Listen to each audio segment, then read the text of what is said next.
Hey guys, welcome back. So in this video I'm going to show you how to add indicators on Kraken desktop or on the web. So it's almost the same thing. Now you need to open up the kraken.com and find the charts. So for charts you will find here at the left side where you see trade. So click on it.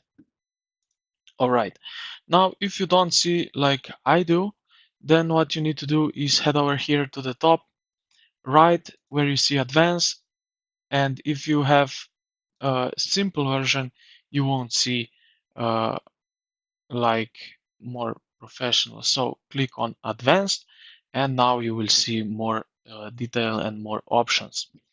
All right, so now we can add indicators. So you probably see now this market chart.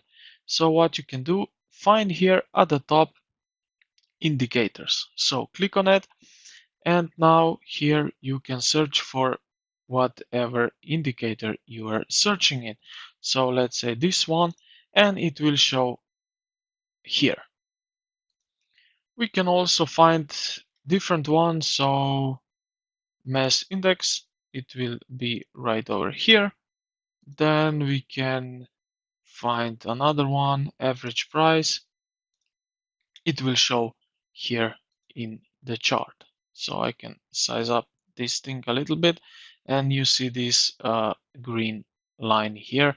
So this one is average price. You can also do some settings on every indicator, but yeah, this is how you can add indicators on your Kraken charts. So I hope this video helped you out. If you did, consider to like the video and subscribe to the channel. Thank you for watching, and I will see you in the next